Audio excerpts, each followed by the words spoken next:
जय श्री कृष्णा। मार्गशीर्ष माह के कृष्ण पक्ष की एकादशी को उत्पन्ना एकादशी के नाम से जाना जाता है।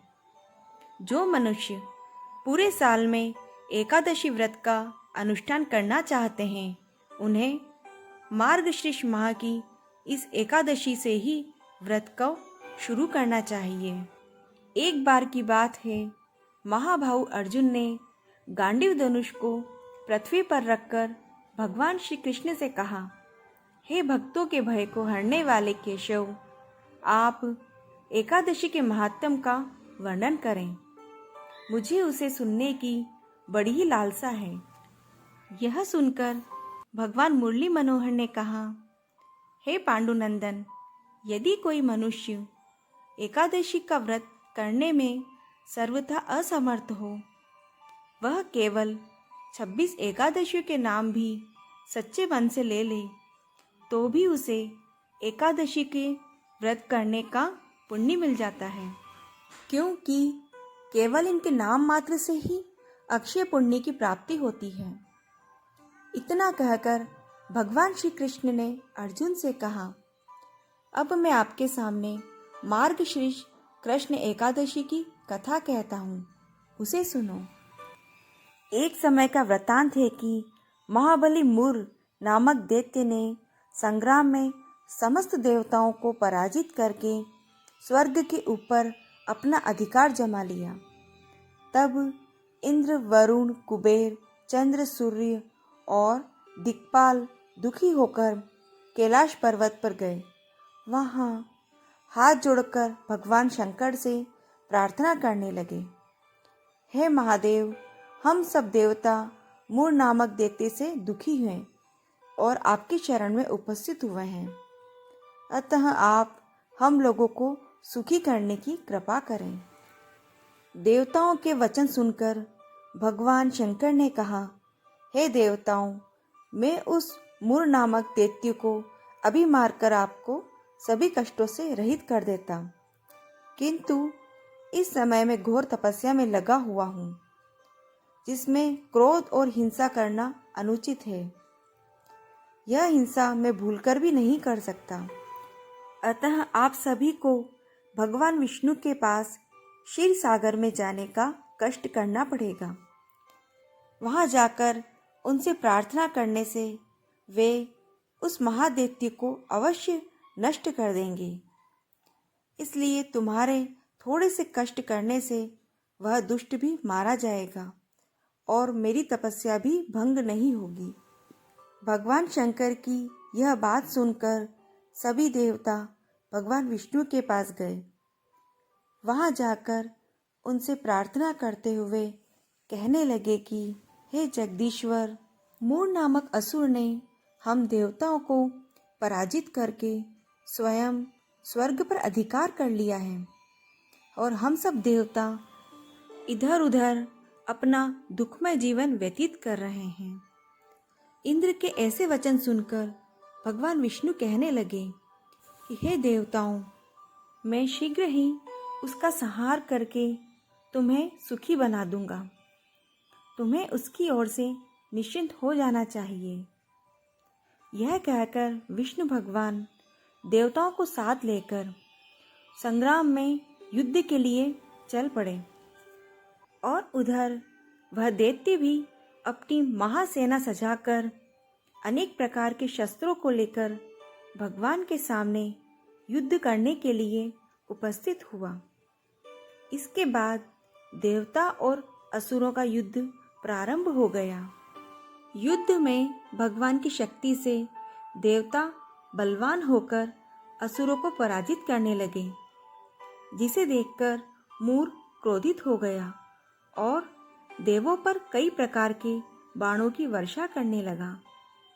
हे अर्जुन, इस प्रकार बाणों की वर्षा से देवता विचलित होकर भगवान से प्रार्थना करने लगे, हे भगवान, रक्षा करो, हमारी रक्षा करो।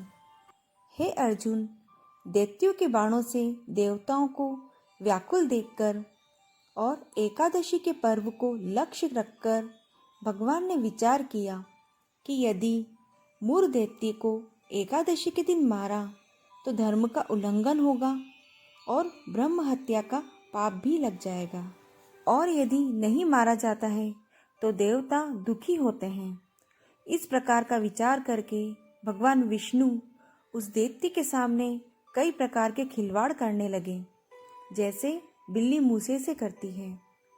तब भगवान को सामने देखकर वह दैत्य उनसे कई प्रकार के शस्त्रों से प्रहार करने लगा।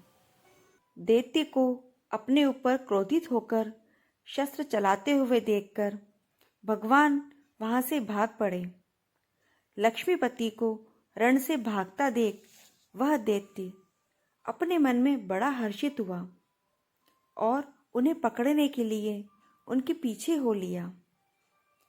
तत्पश्चात भगवान जगदीश्वर हिमालय पर्वत की विशाल कंदरा में चले गए।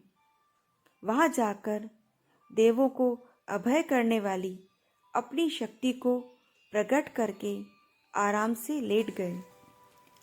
जिस समय वह दैत्य उस कंदरा में पहुंचा तो उसने देखा कि एक अत्यंत मनोहर कन्या सब आयुधों को लेकर युद्ध के लिए तैयार खड़ी है। उस भगवती देव माया को देखकर वह दैत्य ज्यों ही उन्हें मारने के लिए दौड़ा, त्यों ही वह भगवती जगदम्बा उसने तलवार से उस दैत्य का सिर उड़ा दिया। यह देखकर शेष असुर पाताल में चले गए और देवता हर्षित होकर भगवती से प्रार्थना करने लगे। तत्पश्चात भगवान लक्ष्मीपति ने अपनी शक्ति को संबोधित करते हुए कहा, हे कल्याणी, मार्गशीर्ष कृष्ण एकादशी को मेरे से उत्पन्न होकर तुमने मूर दैत्य का संहार किया है, इसलिए तुम्हारा नाम उत्पन्ना एकादशी होगा। और जो कोई व्यक्ति श्रद्धा भक्ति से युक्त होकर तुम्हारा विधि विधान से व्रत करेगा, वह अंत में सीधा मेरे लोक में जाएगा।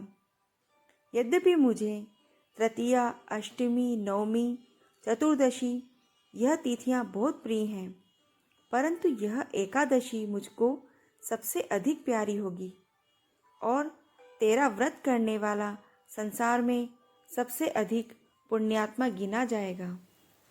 इतनी कथा सुनाकर भगवान श्री कृष्ण ने कहा, हे कुंती नंदन, इस तरह यह एकादशी मुझसे उत्पन्न होने के कारण संसार में सर्वश्रेष्ठ एकादशी में गिनी जाती है।